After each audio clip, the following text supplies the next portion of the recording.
Today I want to talk to you about why the scales can make you fat. That's right, they can make you fat. And why do I say that? Well, the main reason is because they stuff with your head.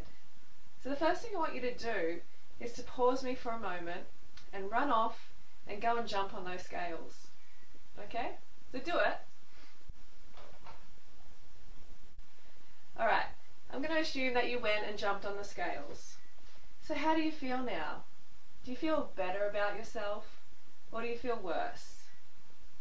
My guess is that you feel worse.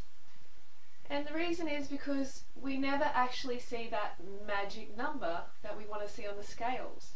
It is always eluding us.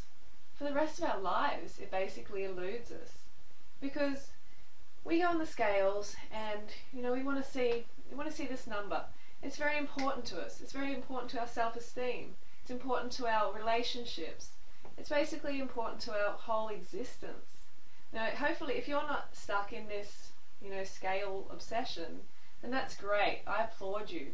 But so many people in society are stuck in it, and these are the people I'm talking to today. The thing about the scales is, my guess is it was created by the cooked food establishment. And why do I say that? Well, because the cooked food establishment wants you to feel bad about yourself.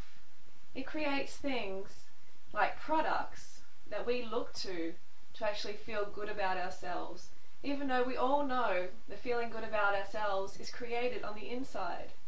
You're never going to find it in a product. And that's basically what the scales do. They keep you fat, depressed, and a good consumer. Because once you feel bad, you get off those scales and you go, oh no, I'm not good enough. I don't see the number.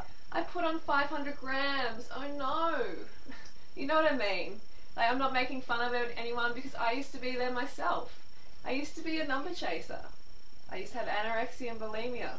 But no more. I don't care about what I weigh. The only reason that I speak about it is so I can communicate to a culture of people who are obsessed with scales. They want to know the weight all the time.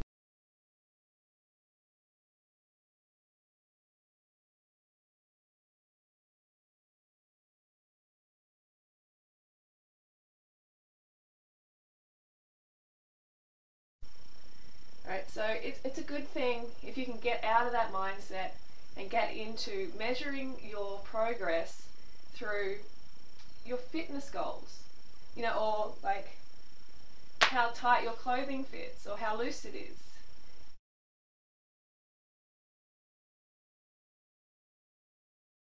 Using the scales as a way to track your progress is really, really pathetic.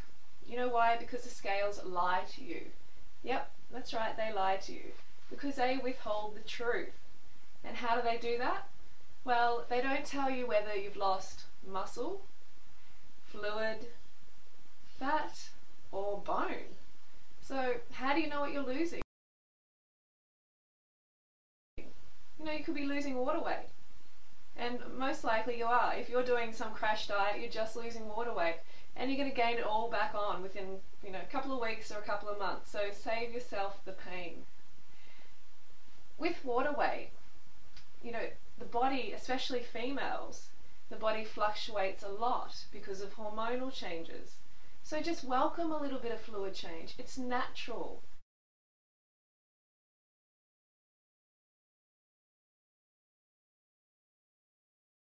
You don't want to become one of these sort of anorexic people like I used to be, who would just freak out at a couple of 100 grams.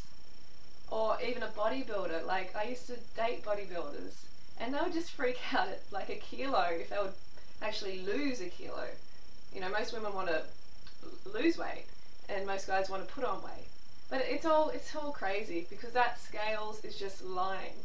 So just chuck it out. It might be actually a good therapy session to actually smash the scales. But in all seriousness, we have to expect some weight fluctuations. Okay, so let go of that mentality that you need to be the magic number, because the scales can ruin your relationship. I know that sounds so crazy, but they can ruin your relationship. Because if you get on the scales first thing in the morning and you don't see that magic number, and a lot of the time the rest of the day you're sort of going, damn, like, oh. And that can basically rub off into the relationships around you because you're so stuck in your head about this number that sometimes you don't even think properly. Maybe not everyone is like this, but I definitely was, and I know a lot of people who are. So just ignore it, don't get on the scales, bash them up, throw them out, just get on with your life, okay? Next thing is they can actually, and they do, make you fatter, indirectly. Well, sort of, almost directly. What they do is stuff with your head. So you get on the scales, you don't see that magic number, and all of a sudden you're like, oh no, I'm too fat. I'm not good enough. I have to go on a diet. And then what happens is we start to starve ourselves. We starve ourselves of all the good foods, all the high carbohydrate foods, and all of a sudden we get really, really hungry.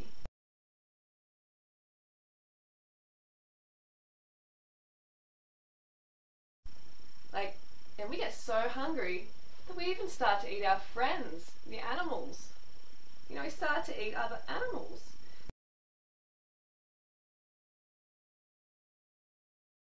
That's how hungry people get. And we all know that's not good for your health.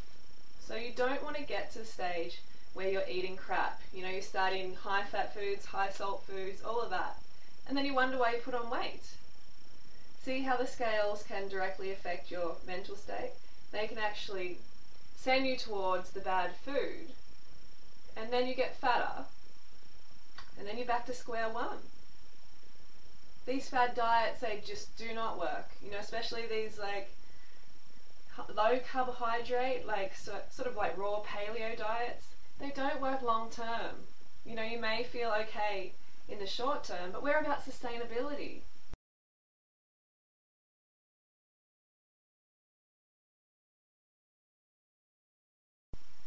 And back to the scales. The scales can also do some crazy, crazy things. They lead to the death of some people. The scales can kill you. This is no joke. People die of anorexia every day.